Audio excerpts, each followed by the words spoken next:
நடிகை தேவயானிக்கு பணம் கொடுத்துருந்தாரு. தேவயானி வந்து பாராட்டுச்சு, நீ வந்து இக்கட்டான சூழ்நிலையிலேருந்து காப்பாற்றினார் அன்பு செழியன். நீ ஏன்டா வாங்குற, கொடுக்குறவன ஏன் கெட்டவனாக்குற? வாங்கி விட்டு வட்டி கட்ட முடியாதவன் ஏதாவது பேசுனா அதை நம்ம ஆதரவு தெரிவிக்கிறதா? இந்த கடன் வாங்கினவன் நிறைய புருடா விடுவான், அவங்களாம் நம்பக்கூடாது. ஏன் ஒன்று யார கடன் வாங்க சொன்னது? என்ன பேச்சு இருந்தாலும் அவன் கொடுத்தவன் கேட்கத்தான் செய்வான், வாங்கினவன் கொடுக்கத்தான் செய்யணும். அதனால சிவாஜி வீட்டில் இப்போ அந்த வழக்குங்கிறது சாதாரண விஷயம் இல்லை. கிட்டத்தட்ட 500 கோடி சொத்து இன்னும் பேசப்படுது. அவ்வளவு சம்பாதிச்சு சிவாஜி கணேசனுடைய பசங்க இப்படி சிவாஜி பேரை கெடுத்துக்கிட்டு இருக்காங்கன்னு தான். எந்த பட தயாரிப்பாளர், அது பெரிய பட தயாரிப்பாளரும் சரி, சின்ன பட தயாரிப்பாளரும் சரி, படம் ஓட மாட்டேங்குது. பேங்க்கில் கடன் கொடுத்தா மிரட்டுறாங்கல்ல, அதை வந்து எங்கேயாவது கோர்ட்டில் போய் என்னை பேங்க்கில் மிரட்டிட்டாங்க அப்படின்னு சொல்ல முடியுமா? 25% கடன் வாங்கினா பரவாயில்ல, இவங்க 10% கையில் வச்சுக்கிட்டு 90% கடன் வாங்கினா எப்படி இருக்கும்? எல்லாமே கடல்லையே பண்ணணும்னா முடியுமா? அது முடியலன்னா கடை தற்கொலை பண்ணிவிடா, வாங்கடா பணத்துன்னு எல்லாரும் ஆரம்பிச்சானா. ஒரு காலத்தில் பெரிய பெரிய நடிகர்கள் இயக்குநர்கள் எல்லாம் பார்த்து மிரண்ட ஒரு நபர் அப்படின்னா அன்பு செழியன் இல்லையா சார்? ஆமாம், அவர் மிகப்பெரிய ஃபைனான்சர். ஆமாம், ஈவன் வந்து அஜித்தை கூட இந்த பாலாவோட நான் கடவுள் பட பிரச்சனையில கூட்டு ரூம்ல வச்சு மிரட்டினதா கூட நம்ம கேள்விப்பட்டிருக்கோம். பஞ்சாயத்து செஞ்சார், பஞ்சாயத்து பண்ணாரா? இல்லை, அது வெளியே வேற மாதிரி தகவல் நியூஸ் ஆனது. அவர் இப்போ என்ன சார் ஆனார், எங்கே இருக்கிறார் இந்த அன்பு செழியன், அவரோட நிலைமை என்ன? இல்லை மறையில் அவர் எல்லாம் பண்ணிகிட்டு இருக்காரு. என்ன காரணம்னா, யார் எந்த பட தயாரிப்பாளர், அது பெரிய பட தயாரிப்பாளரும் சரி, சின்ன பட தயாரிப்பாளரும் சரி, படம் ஓட மாட்டேங்குது. ஓடுனதுன்னு படம் கூட வாங்கின பணத்தை கொடுப்பான். அதனால் அவர் வேறு ரூட்டில் வேறு வியாபாரங்களுக்கு கொடுத்துக்கிட்டு இருக்காரு. சினிமாக்காரங்களுக்கு இப்போதைக்கு கொடுக்கறது இல்லைன்னு மௌனமாக இருக்குது. ஏன்னா பணம் பாதுகாக்கப்படணும்ல. எல்லா பணமும் தெருவில் என்னாச்சுன்னா பாவம் அவர் நினைச்சுவார், கஷ்டப்பட்டு சம்பாதிச்ச பணம் இல்லையா? அவர் யார் சார், அவரோட பூர்வீகம் என்ன, எப்படி இதுக்குள்ளே வந்தார்? இல்லை, அவர் ஆரம்பத்தில் வந்து ஏடிஎம்கே அமைச்சருடைய பணத்தை தான் அவர் இருந்தார். அதுக்கப்புறம் அவர் சொந்தமாக படம் எடுத்தார். சொந்தமாக படம் எடுத்தது சரியாக போகலை. ஆனால் அவர் கொஞ்சம் கரார் போயிடல. எப்போவுமே வந்து மார்வாடி வந்து ஏலம் விட்டுருவான் நகையை. ஆனால் தமிழ்நாட்டுக்கு வந்து சரி அண்ணன் தானே பார்த்துக்கலாம்னு சொல்லி நிறைய பேர் பண்ணிக்கிட்டு இருந்தாங்க. அது பணம் கொடுத்தவங்க தானே வழி தெரியும். ஆமாம், அது 2 வருஷம் 3 வருஷம் வட்டியும் கொடுக்கல, முதலும் கொடுக்கலாம். அப்புறம் அவர் நினைஞ்சுவார். பேங்க்கில் கடன் கொடுத்தா மிரட்டுறாங்கல்ல. ஆமாம், வீட்டில் ஆள் அனுப்பி அதை வந்து எங்கேயாவது கோர்ட்டில் போய் என்னை பேங்க்கில் மிரட்டிட்டாங்க அப்படின்னு சொல்ல முடியுமா? அதேமாதிரி அவர் பேங்க் நடத்துகிறாரு, பேங்க்கில் கடன் கொடுத்தா வரல, மிரட்டுறாரு. அதில் என்ன தப்பு? இந்த நிறையா சினிமா சம்மந்தப்பட்ட நபர்கள் தற்கொலை செஞ்சுக்கிட்ட போது வந்து இவர் ஒரே ஒரு ஆள் தான் தற்கொலை பண்ணாருன்னு சொன்னாங்க. அது கூட ஒன்றும் அது சுசீந்திரன் அவர்கள் கூட அப்போ அந்த டைமில் பேசியிருப்பார், இயக்குனர் சுசீந்திரன் அவர்கள் கூட. சசிகுமார் ரிலேஷன். ஆமாம், அவர் தான் சொன்னாங்க. அதுக்கப்புறம் அதுக்கு கண்டுங்கனாமல் போயிட்டாங்க. அதுக்கப்புறம் அவரும் தொடர்ந்து படம் எடுத்துக்கிட்டு இருக்காரு, படம் நடிச்சுக்கிட்டு இருக்காரு சசிகுமார். அதனால் எதுக்கு நாம் பணத்தையும் கொடுத்துக்கிட்டு எதுக்கு கெட்ட பேர் ஏற்படுத்தணும்னு அவர் கொஞ்சம் ஒதுங்கி இருக்கிறார். இவரோட நெட்வொர்க்கில் உள்ளவங்க எப்படி சார் வந்து இந்த பணம் கொடுத்த வசூலிக்கிற முறை என்ன மாதிரி சார் பண்ணிட்டு இருந்தாங்க? இந்த அன்பு செழியன் அவரோட நெட்வொர்க்கில் உள்ளவங்க பணத்தை எப்படி கொடுக்குறது, பணம் என்ன பர்சன்டேஜில் வாங்குறது, எப்படி அதை வசூல் பண்ணுறது? இல்லை, அதாவது 2% வாங்குறவங்களும் இருக்காங்க மாதத்துக்கு, 1% வாங்குறவங்களும் இருக்காங்க. அதாவது ரொம்ப கண்ணியமான ஆட்கள்னா டக்குன்னு 2 மாதத்தில் 3 மாதத்தில் கொடுத்தாருந்தா 2% 1%ல் கொடுக்குறாங்க. கொஞ்சம் இவர் இழுத்து அடிப்பார்னு நினச்சாச்சுன்னா இந்த சிவாஜி ஃபிலிம்ஸில் வாங்கியிருக்காங்கல்ல 30% பெர் இயர், அந்த மாதிரியும் இருக்குது. அவ்வளோ பெரிய குடும்பத்தினருக்கு 30% வட்டிக்கு பணம் வாங்க வேண்டிய அவசியம் என்னன்னு யாரும் கேட்கவே இல்லை. தேவைப்படும். அதாவது அன்னைக்கு லெவலுக்கு அவன் வந்து எப்படியா கடன் வாங்கணும்னு நினைக்க வர்றவன் என்ன கண்டிஷனும் ஒத்துக்கிடுவான். இப்போ ஒரு படம் தயாரிக்கணும் அப்படின்னா உடனே போய் வந்து நடிகரை பார்க்குறியோ இல்லையோ, நேராக போய் அன்பு செழியனை பாரு அப்படின்னு ஒரு பேச்சு வரக்கூடிய காரணம் என்ன சார்? அன்பு செழியன் அது ஒரு காலத்தில் இருந்துச்சு. எப்படின்னா எந்தெந்த நடிகருக்கு எந்த எப்படி படம் கொடுக்குறதுன்னு ஒரு தெரியும். அதனால் அதாவது கடன் என்பது என்ன, ஒரு 75% வச்சுக்கணும், கை முதலீடு வச்சுருக்கணும். 25% கடன் வாங்கினா பரவாயில்ல. இவங்க 10% கையில் வச்சுக்கிட்டு 90% கடன் வாங்கினா எப்படி இருக்கும்? எல்லாமே கடல்லையே பண்ணணும்னா முடியுமா? அது எந்த வியாபாரம் உருப்படும்? இப்போ ஒரு நிலத்தில் வட்டி கடன் கொடுக்குறாங்க பாங்கன்னா எந்த ரேஞ்சில் கொடுக்குறாங்க, அந்த ரேஞ்சில் வாங்கினா எந்த விதம் லாபத்தில் இருக்க தான் செய்யும். இப்போ ஒரு வீட்டில் திடீர்னு ரைடுலாம் நடந்துட்டு இருந்தது இல்லையா, ஒரு 4-5 வருஷத்துக்கு முன்னாடி இப்போ நடந்துகிட்டு இருக்கு, இன்னைக்கு தான் நடந்துகிட்டு இருக்கு. ஆமாம், எம்பி வீட்டில் நடக்குது. இல்லை, அன்புச்செழியன் அவர்கள் வீட்டில் ரைடு நடக்கிற அளவுக்கு அவர் அந்த அளவுக்கு பண செல்வாக்கு மிக்கவராக திகழ்ந்தவரா சார் அவர்? எங்க வட்டிக்கு பணம் கொடுக்குறாருன்னு சொன்னாச்சுன்னா அவர்கிட்ட இப்போ பணம் இல்லாமல் இருக்கான். இல்லை, வட்டிக்கு பணம் கொடுக்குறவங்க வந்து வருமான வரித்துறை ரைடு பண்ணுறதை நம்ம கேள்விப்பட்டதில்லை. பெரிய பெரிய தொழிலதிபர்களை மிரட்டுவாங்க, இல்லைன்னா இல்லைங்க, அந்த வருமானத்துக்கு அவங்க வருமானத்துக்கு வரி கட்டிக்காங்கன்னு தானே பார்ப்பாங்க அவங்க. இவ்வளோ டெரர் ஆகுது, அவர் வருமான வரி கட்டலை அப்படிங்கிறதுக்காக போயிருக்கலாம். அதை எப்படி தவறுன்னு சொல்ல முடியும்? அவரை பற்றி பேசும்போது பார்த்தீங்கன்னா அவரோட பையன் வந்து ஒரு தலித் பெண்ணை கல்யாணம் பண்ணிக்கிட்டதுனால வீட்டை விட்டே வரட்டாரு, ஒதுக்கி வச்சிட்டாரு அப்படிங்கிற மாதிரி ஒரு பேச்சு எழுந்தது இடையில. அது எனக்கு சரியா தெரியாது. ஆனால் அவருடைய மகள் கல்யாணம் ரொம்ப அதுக்கு பிரம்மாண்டமாக நடத்தினார். இந்த விஷயம் எல்லார் வீட்லையும் இருக்குங்க. நம்ம எல்லா வீட்லேயும் படிக்கட்டு இருக்க மாதிரி அவர் விஷயத்துலையும் அது நடந்திருக்கலாம். ஆனால் எனக்கு முழுமையாக தெரியாது. அவருக்கு இந்த ஹீரோ ஆசை, ஹீரோயின்கள் மேல ஆசை, அந்த மாதிரியான கிசுகிசுகள்லாம் இருந்திருக்கா சார்? இல்லை, அந்த மாதிரி எந்த கிசுகிசுமே வரலை. ஆனால் நடிகை தேவயானிக்கு பணம் கொடுத்துருந்தாரு. தேவயானி வந்து பாராட்டுச்சு, நீ வந்து இக்கட்டான சூழ்நிலையிலேருந்து காப்பாற்றினார் அன்புச்செழியன் அப்படின்னு சொல்லிச்சு. ஒரு நடிகை தேவயானி அன்புச்செழியனை பாராட்டி அந்த சமயத்தில் அந்த சசிகுமார் பிரச்சனை வந்துகிட்டு இருக்கும்போதே சொல்லிச்சு, நல்லா அவர்த்து தாங்க பணம் வாங்கினேன், கரெக்டாக கொடுத்துட்டேன், அவர் என்னை எந்த தொந்தரவும் பண்ணலை அப்படின்னு சொல்லிச்சு. இல்லை, இப்போ ஒருத்தர்கிட்ட பணம் கொடுக்கும்போது பார்த்தீங்கன்னா அவங்களோட வீட்டு பத்திரம், வெற்று பத்திரத்திலலாம் கையெழுத்து வாங்கிட்டு தான் பணத்தையே கொடுப்பாரு. அப்புறமா ஒரு அம்மா இது என்னது வெறும் காகிதம் தானே, எப்போ என்கிட்ட பணம் இல்லைன்னு நினைச்சுவீங்க. அதனால சில விஷயங்கள் கொஞ்சம் அவங்களுக்கு பாதுகாப்பாக இருக்கணுக்காக அவங்க அதை செஞ்சுக்கிறாங்க. ஏன் நீ வெற்றி பத்திரத்தில் கையெழுத்து போடுற? இல்லை, அந்த சூழ்நிலை நம்ம அறியாமல் அதை பண்ணிடுவோம். அதுக்கு அறியாமல் இல்லை, எவனோ துட்டு தர்றான், ஓசியில் தர்றான்ட்டு வாங்கிடுது. அப்புறம் என்ன, அது வட்டி நம்ம திரும்ப கொடுக்கணும், திரும்ப கொடுக்க முடியுமா, எப்படி திரும்ப கொடுக்க போகிறோன்னு யாரையும் யோசிக்கிறது இல்லை. கிடைச்சா போதுன்னு வாங்கிடுது. அப்புறம் நீங்கள் எத்தனை கோடி கேட்டாலும் ஒரு சில மணி நேரத்திலே உங்களுக்கு அரேஞ்ச் பண்ணி கொடுத்துறது அளவுக்கு செல்வாக்கு இருந்தவரா சார்? ஏங்க, அவருக்கும் சிலர் இவர் 1%னா 1/2% கொடுக்குறவங்களுக்கு இருக்குது. உங்களுக்கு தெரியாது இல்லை. ஒரு விஷயம் என்னென்னா, காலையில் 9 மணிக்கு பேங்க் திறக்கிறாங்க.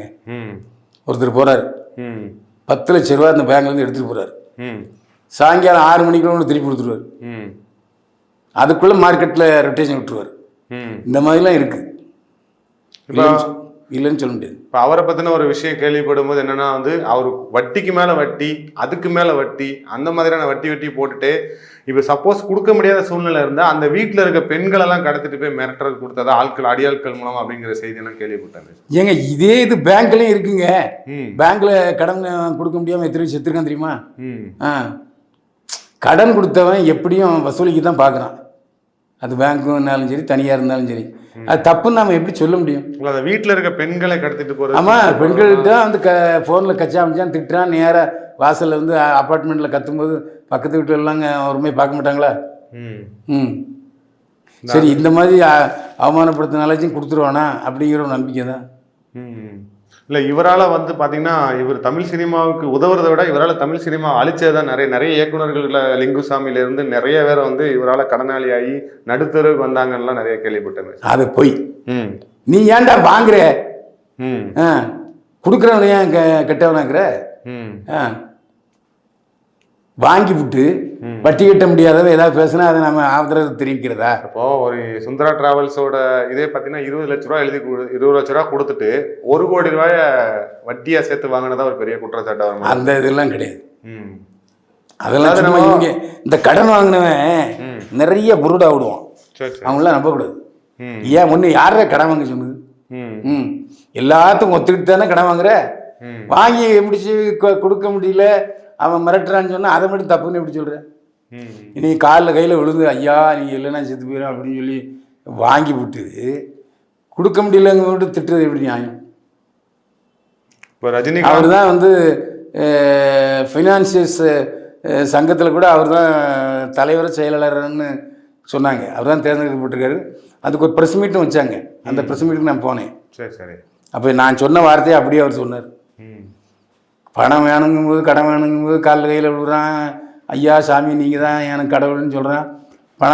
பணம் போய் கெட்டாச்சுன்னா என்னை கச்சாமிச்சான்னு பேட்டி கொடுக்கான் மீடியாவில், அதெல்லாம் இன்னும் ஒன்றும் பாதிக்காதுன்னாரு. இப்போ ரஜினி, அஜித் போன்ற முன்னணி நடிகர்களே இவரால் பாதிக்கப்பட்டிருக்காங்க ஒரு காலத்தில் அப்படிங்கிற பேச்சு கூட இருந்தது சார். என்ன பேச்சு இருந்தாலும் அவன் கொடுத்தவன் கேட்கத்தான் செய்வான், வாங்கினவன் கொடுக்கத்தான் செய்யணும். இப்போ நிறுத்திட்டாரா அவரு இந்த சினிமா இண்டஸ்ட்ரியில முதலீடு பண்றது? ஆமாம், இப்போ அவர் யார்ட்டையும், அதாவது என்னன்னா டீசெண்டான ஆட்கள்கிட்ட கொடுக்கலாம், அவங்க வந்து கம்முன்னு கொடுத்துருவாங்க, அவங்க வெளியே சொல்லவே மாட்டாங்க. அந்த மாதிரி அலப்பறை பண்ணுறவங்களுக்கு கொடுக்காம இருக்கலாம். அவர் வட்டி கொடுக்குற பிசினஸ் நிறுத்திட்டாருங்கிறத நான் எப்படி சொல்ல முடியும்? இல்லை, உங்களுக்கு நீங்கள் சினிமா வட்டாரத்தில் இருந்தாலும் இல்லை இல்லை, கண்ணுங்காதும் வச்சமா கொடுத்து தான் இருக்காரு, வாங்கிட்டு தான் இருக்காங்க. எப்படி ஒரு தொழில் நிறுத்துவார்? இல்லை, இப்போ இந்த வட்டிக்கு கொடுக்குற தொழிலுங்கிறதே ஒரு பாதுகாப்பு இல்லாத தொழில் தானே சார்? எப்போ மறுபடியும் வேலைக்கு வந்தீங்களா? இல்லை, அப்படி நம்ம 30% 40% வாங்கி அந்த குடும்பம் வந்து ஒரு இக்கட்டான சூழ்நிலைக்கு தள்ளுறது வேற. பட் நீங்கள் சொல்கிறது மாதிரி பினாமியோட பணத்தை எடுத்து கொடுக்குறதும் கூட ஒரு பாதுகாப்பு இல்லாத சூழ்நிலை தானே. அவன் என்ன வாங்கினவன் என்ன நினைப்பான், இது பினாமி காசு தானே, இதனா கணக்காக கேட்க போகிறான்னு நினைப்பான். இவங்களுக்கு என்ன கிடையாது, நம்பிக்கைங்கிறதாங்க வாழ்க்கை. நாளைக்கு நாம் இருப்போம் அப்படி நம்பிக்கையை நம்பிட்டு தானே வாழ்ந்துட்டு இருக்கோம். அதேமாரி தான் வாங்கின கடனை கொடுக்கணுங்கிற நம்பிக்கை நமக்கு வேணும். அந்த நம்பிக்கை இல்லைன்னா வாங்காத. நீங்க தனிப்பட்ட விதத்துல அன்புச்செழியன் அவர் கூட ஏதாவது பேசிருக்கீங்களா? இல்லை, நான் நிறைய பேசியிருக்கேன். தனிப்பட்ட விதத்துல அவர் எப்படிப்பட்ட மனிதர் சார்? தனிப்பட்ட முறையில் நல்ல மனிதர், நான் பார்த்துருக்கேன், பேசியிருக்கேன். ஆனால் யார்கிட்டையும் போய் கடன் கொடுன்னு நான் போய் நின்றது இல்லை. அதாவது ஃபினான்சியர் சங்க தலைவர், அப்போ எவ்வளோ நம்பிக்கை உள்ளவர். அதில் ஒரு 20 ஃபைனான்சியர் நான் பார்த்தேன், எல்லாருமே இருந்தாங்க. அப்போது இந்த சங்கம் எதுக்குன்னு கேட்டேன், எங்களுக்கு ஒரு பாதுகாப்பு தானே அப்படின்னு சொன்னார். இல்லை, அவரு கூட உங்களோட தனிப்பட்ட உரையாடல் எப்படி சார் இருந்தது? இந்த சினிமா சம்பந்தமான விஷயங்களா இல்லை நான் எதை தாண்டி நட்பு ரீதியான விஷயங்களான்னு கேட்குறேன். நட்பு ரீதின்னு சொல்ல முடியாது. இப்போ ஃபங்க்ஷன் நடத்துனாங்க, ப்ரெஸ் மீட் முடியுது, ப்ரெஸ் மீட் முடிஞ்சோடனே ஒரு 5 நிமிஷம் அவங்கள்ட்ட பேசணுங்கிறேன். பேசணுன்னு இன்னும் சொல்லி தனியாக உட்காந்து பேசத்தான் செஞ்சார், பதில் கொடுத்தாரு. நான் இப்போ எப்படி உங்களுக்கு பதில் கொடுக்கணும், அதே பதில் அவரிடமிருந்து பெற்ற பதில்கள் தான். ஸோ அவரால் தனிப்பட்டவரில் எனக்கு எதிரி கிடையவே கிடையாது. அவரால் யாரும் பாதிக்கப்படலன்னு சொல்கிறீங்க பெருமளவு? இல்லை, பாதிக்கப்பட்டவர்னு அதாவது கடன் வாங்குற, அதை எப்படியாவது அடைக்கணும், நீ விடாமுயற்சியோட வேலை செய்யணும். அதை விட்டு நீ வந்து கோலா மாதிரி தற்கொலை பண்ணிட்டு அதுக்கு அவரா பொறுப்பு? இல்லை, இப்போ நம்ம சிவாஜி அவர்கள் வீட்டை கூட ஒரு உதாரணமாக எடுத்துக்கலாம் இல்லையா? 3 கோடி ரூபாய்க்கு வாங்கின கடனுக்காக 30% வட்டி போட்டு இன்னைக்கு வீட்டே ஜப்தி பண்ணுற நிலைமைக்கு வந்துருச்சு. அப்படின்னு அதே வந்து ஒரு சர்வாதிகாரமான ஒரு கொடூரமான முறையாக தானே சார் தோணுது? இப்போ நீங்கள் கோர்ட்டுக்கு போயிருக்கீங்க, கோர்ட்டில் வந்து அவங்களுக்கு தெரியாதா எது அபத்தம் எது நியாயம்ன்ட்டு? கோர்ட்டு வந்து சம்மன் அனுப்பியிருக்காங்க, ஒரு முறை கூட துஷ்யந்த் கோர்ட்டுக்கு போகல. இதை ஃபுல் டீட்டெயில் படித்து பாருங்க, எவ்வளவு தப்பு செஞ்சுருக்காங்க தெரியுமா? ஏதோ இவங்க பண்ணையார் மாதிரி, இவங்க பண்ணையார்ட்ட வீட்டில் வேலை செய்கிறவங்க மேஜிஸ்ட்ரேட்டு நீதிமன்றம் நினச்சிக்கிட்டு அவங்க பண்ணிக்கிட்டு இருக்காங்கன்னு அர்த்தம். ஆரம்பத்தில் 3 கோடி ரூபா கடன் வாங்கியிருக்காங்க. அதுக்கப்புறம் அந்த படம் கிட்டத்தட்ட 90% இருக்கும்போது அவர் கோர்ட்டில் போய் மணி கொடுத்துருக்காரு. ஏன்னா இவங்க நேரில் கேட்க மாட்டான்னு, ஐயா எனக்கு வந்து அந்த படத்தை கொடுத்துட சொல்லுங்கள், நானே தியேட்டரில் வெளியிட்டு லாபம் வர்ற பட்சத்தில் நானும் எடுத்துக்கிட்டு அவர் கொடுத்துட்றேன்னு சொல்லியிருக்காரு. இது கோர்ட்டு ஏற்றுக்கிட்டு, ஆனால் அவங்க ஏற்றுக்கல. ஓகே, அதுக்கப்புறம் 30% வட்டிக்கு பத்திரத்தில் கையெழுத்து போட்டு கொடுத்துருக்காரு விக்ரம் பிரபு, துஷ்யம் பொண்டாட்டி. அப்புறம் மறுபடி 9 கோடி ஆனவுடனே அப்போ வந்து பஞ்சாயத்து வச்சுருக்காங்க. அதாவது பஞ்சாயத்து வந்து ஒரு வக்கீலை வச்சு பஞ்சாயத்து பண்ணிக்கலாம். ஆனால் பெரிய குடும்பம், சிவாஜி குடும்பம்னால ஒரு ரிட்டையர்டு ஜட்ஜை வச்சே பஞ்சாயத்து பண்ணியிருக்காங்க. பஞ்சாயத்தில் எத்தனை முறை சம்மன் அனுப்பியும் அத்தனை முறையும் தூக்கி கிழிச்சு போட்டாங்க. நீங்கள் போகவே இல்லை.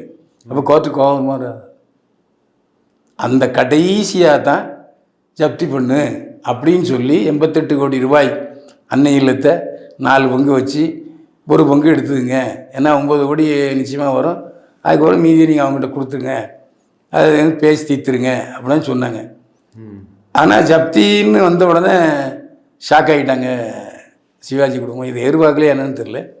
அதுக்கப்புறம் தான் கோர்ட்டுக்கே தெரிஞ்சிருக்கு சிவாஜி குடும்பம் ஏற்கனவே அவங்க பிரிச்சுட்டாங்க, பாகம் பிரிச்சுட்டாங்க அப்படின்ட்டு. 2 சகோதரிகளும் 2 மகன்களுக்கும் சேர்ந்து பாகம் பிரிச்சாச்சு. அந்த பாகம் அன்னை இல்லம் முழுக்க பிரபுவுக்கு சேர்ந்தது. முழுக்க முழுக்க மொத்த வீடும். ஓகே. அதே மாதிரி ராயப்பேட்டையில் அவருக்கு ஒரு வீடு இருந்தது. ம். எய்த்தாப்ப சிவாஜி ப்ரொடக்ஷன்ஸ் ஆஃபீஸ் இருந்தது. எய்த்தாப்ப இருக்கும் ம். பெசன்ட் ரோட்டில். அது வந்து இப்போ ராம்குமாருக்கு போயிருக்கு, துஷ்யந்துக்குன்னு சொல்கிறாங்க. அப்புறம் அது மீறி அங்கே தஞ்சாவூரில் 3 தியேட்டரு, அப்புறம் அங்கே தஞ்சாவூர் பக்கத்தில் ஒரு பெரிய பண்ணை. ம். அதெல்லாம் அண்ணன் தம்பி 2 பேரும், அக்கா தங்கச்சி 2 பேரும், 4 பேரும் ஷேர் பண்ணி பிரிச்சுட்டாங்க. ம். ஆனால் இடையில சிவாஜியோட உயில் மாற்றப்பட்டிருக்கு, பொய்யா எழுதப்பட்டிருக்கு. ம். ஏன்னா சாந்தி தியேட்டரில் விற்றுட்டாங்க, அண்ணன் தம்பி சேர்ந்து எங்கள் தங்கச்சிக்கு 2 பேரும் தரலன்னு கோர்ட்லலாம் போட்டாங்க. அதுக்கப்புறம் செட்டில் பண்ணாங்க. இதனால் சிவாஜி வீட்டில் இப்போ அந்த வழக்குங்கிறது சாதாரண விஷயம் இல்லை. தங்கச்சி மேலே அக்கா போட்டிருக்கு, அக்கா அண்ணன் மேலே போட்டிருக்காங்க. இதெல்லாம் இயல்பானது தான். அதான் அவ்வளவு கோடி, கிட்டத்தட்ட 500 கோடி சொத்து இன்னும் பேசப்படுது. அவ்வளவு சம்பாதிச்சு சிவாஜி கணேசனுடைய பசங்க இப்படி சிவாஜி பேரை கெடுத்துக்கிட்டு இருக்காங்கன்னு தான் நாட்டு மக்கள் சொல்கிறாங்க. அவரோட பேரும் புகழையும் நடுத்தரு கொண்டு வந்துட்டாங்க. ஆமாம், ஜப்திங்கிற அளவு போலாமா. ஸோ பார்த்தா சிவாஜி ப்ரொடக்ஷனில் கடைசியாக வந்து இந்த பரமசிவன் சந்திரமுகின்னு 2 படம் தயாரிச்சாங்க இல்லையா? அது நிறைய பேர் தெரியாது. சிவாஜி கணேசன் உயிரோடு இருக்கும்போது கடைசியாக தயாரித்த படம் on behalf of Sivaji production Mannan. அந்த படம் லாபம். அதோடு அவர் சிவாஜி ப்ரொடக்ஷன் தயாரிப்பை நிறுத்திட்டார். அதுக்கப்புறம் சிவாஜி ப்ரொடக்ஷன்ஸு எல்லாம் ராம்குமாருக்கு போச்சு. அப்போ தான் சிவாஜி ப்ரொடக்ஷன்ஸ் வந்து இருந்துச்சு. சிவாஜி கணேசன் அந்த சிவாஜி ப்ரொடக்ஷன்ஸை இவர் எடுத்துக்கிட்டு தயாரிப்பு பிரபுன்னு போட்டுக்கிட்டாரு சந்திரமுகி. ஸோ அந்த லாபம் பூரா பிரபுவுக்கு தான், அதுக்கும் சிவாஜி குடும்பத்துக்கும் சம்மந்தமே இல்லை. இப்போ இது எப்படி செட்டில்மெண்ட் ஆகும்னு பார்க்குறீங்க சார்? இது இல்லை, அவருக்கு நிறைய சொத்து இருக்குது. யாருக்கு? அவருக்கு நிறைய சொத்து இருக்குது, வருவாய் இருக்குது. துஷ்யந்து அதை பேசி தீர்த்துப்பாங்க. ஏன்னா இப்போ பஞ்சாயத்து நடத்தி பேசி தீர்த்துங்க, நான் அடுத்த மாதம் ஹீரிங் வச்சுருக்கேன், இந்த 2 வாரத்தில் பேசி தீர்த்துங்கன்னு கோர்ட் சொல்லியிருக்கு. அதுபடி பேசி தீர்த்துப்பாங்க. இப்போ இந்த லாட்டரி சீட்டால் பல குடும்பங்கள் அழிகிற மாதிரி இந்த கந்து வட்டியால் நிறைய குடும்பங்கள் அழியுது சார். அது வந்து நீதிமன்றம் வந்து அது ஒரு தவறு, அது ஒரு கடுமையான ஒரு தண்டனைக்குரிய பிரச்சனை அப்படின்லாம் பார்க்கலையா சார்? எங்க கந்து வட்டியால் அவன் செத்தான்னு ஏதாவது ப்ரூவ் பண்ண முடியுமா? நிறைய பேர் எழுதி வச்சுட்டே சாகுறாங்களா சார்? இந்த மாதிரி எனக்கு இந்த மாதிரி கடன் பிரச்சனையால தான் நான் வந்து சாகுறேன் அப்படிங்கிற மாதிரிலாம் நிறைய பேர் எழுதி வச்சுட்டே தற்கொலை பண்ணுறாங்களே சார். அப்போ ஒவ்வொருத்தனும் இப்படி ஆரம்பிச்சிட்டேன்னா அப்புறம் என்ன வருது? ஏய் முடியலன்னா கடைசி தற்கொலை பண்ணிவிட, வாங்கடா பணத்துன்னு எல்லாரும் ஆரம்பிச்சானா ஏங்க உங்களுக்கு ஒரு சுதந்திரம் இருக்குது, அவனுக்கு ஒரு சுதந்திரம் இருக்குல்ல. எப்படி கடன் கொடுத்தவனுக்கு வாங்கினவனுக்கு உரிமை இருக்கோ, அதே கடன் வாங்கினவனுக்கும் கொடுத்தவனுக்கும் உரிமை இருக்குது. அதை எப்படி நீங்கள் தப்புன்னு சொல்ல முடியும்? இப்போ ஒரு சாதாரண ஒரு ஆட்டோ கட்டணத்தை கூட வந்து தமிழக அரசோ இல்லை அரசாங்கமாக பார்த்தீங்கன்னா முறைப்படுத்துது இல்லையா? அந்த மாதிரி இந்த மாதிரியான விஷயங்களை என்ன முறைப்படுத்துது? இப்போ ஆட்டோ கட்டணங்கள்லாம் பார்த்தீங்கன்னா இவ்வளோதான், 1 கிலோமீட்டருக்கு இவ்வளோதான் அமௌண்ட் வாங்கணும், எல்லாம் வாங்குறாங்க. இப்போ ரேப்பிடோலே வந்து எடுத்தோடனே சார் 3 தேவையில்லாமல் கேள்வி வேணும் டார்ச்சர் பண்ணுறான். முதல்ல சார் லொக்கேஷன் எங்கே? சரி ரைட்டு. அடுத்தது எங்கே போகணும்? அடுத்தது எவ்வளோ ரூபா வந்திருக்கு? கடைசியாக 50 ரூபா கூட கொடுக்கணுமா? இதை உடனே கேட்டு சொல்ல வேண்டியதுன்னு. ஏப்பா நீ எங்கே போனாலும் சரி 50 ரூபா கூட கொடுக்கணும். எப்பா நீ வேற பார்த்துட்டு போப்பா. பெரிய இப்போ வந்து அது ரேப்பிடோவில் ரொம்ப அவனே கேவலமாக என்ன செய்யறான்னா அதிலே போட்டுறான் 10 ரூபா 20 ரூபா 50 ரூபா 100 ரூபா எக்ஸ்ட்ரான்னு போட்டு விட்றான். என்ன இது? நீ ஒரு அமௌண்ட்டு இப்போ ஹோட்டலில் பில் கொடுக்குறான், டிப்ஸு. இந்த பில்லு கொடுக்குற அவனே ஒரு டிப்ஸ்ன்னு சொல்லிவிட்டு 50 ரூபா 100 ரூபான்னு போட்டால் என்ன அர்த்தம்? இது லஞ்சமாக என்னது? நான் என்ன கேட்டது லஞ்சம்னு சொல்லுவேன். ஆனால் அதாவது கேரளாவில் இது இல்லவே இல்லைங்க. கேரளாவில் அவன் அந்த ஆட்டோக்காரன்ட்ட கூட ஒரு 10 ரூபா கொடுத்தா போடா பட்டி அப்படின்றான். இல்லை அது புக்கிங்கில் உங்கள் பேரை பார்த்தோன்னா மாதம் எப்படி நல்லா சம்பாதிக்கிறாரு, இவர் ஒரு 20 ரூபா டிப்ஸ் கொடுத்தா என்ன அந்த மனநிலைக்கு வந்துடுறாங்க போல. நான் வந்து எல்லாரும் வக்கீல் சம்பாதிக்கிறாரு, நீதிபதி சம்பாதிக்கிறாரு, நீங்கள் ஒரு நானும் அதுமாரி தான் ஒரு பிரபலமான. நான் வந்து 10 ரூபா கொடுக்குறேன் 20 ரூபா கொடுக்குறேன் இல்லைன்னு சொல்லல. 50 ரூபா கேட்டேன்னா 20 ரூபா கொடுத்த 20 ரூபா தரேன்னா மாட்டேன், சரி போ கேன்சல் பண்ணிடுறேன், அவ்வளோதான். இப்படிலாம் நிறைய இப்போ உரையாடல் நடந்திருக்கு. இந்த பேசுறது ரேப்பிடோ திருந்தணும் அப்படிங்கிறது தான் பேசுகிறேன். இப்போ ரேப்பிடில் தானே போவீங்க ரிட்டனு. ரைட். ஆனால் சிலர் வந்து அவன் தெரிஞ்சாலும் சார் வணக்கம் சார் அப்படின்றான், சரி அவன் சந்தோஷமாக பேசிட்டு ட்ராவலில் போகும்போது சரி ஒரு ரூபா கொடுத்துட்டு தான் போவோம். சாப்பிட்றோம் டிப்ஸ் கொடுக்குற மாதிரி இது ஒரு டிப்ஸு. ஆனால் tips is not a must thing. நீங்கள் வந்து ஹோட்டலில் டிப்ஸு தராதீர்னு கூட சில ஹோட்டலில் போட்டுக்கலாம். ஆமாம் ஆமாம் காலம் அந்த மாதிரி போயிட்டுருக்கு. ரைட்டு.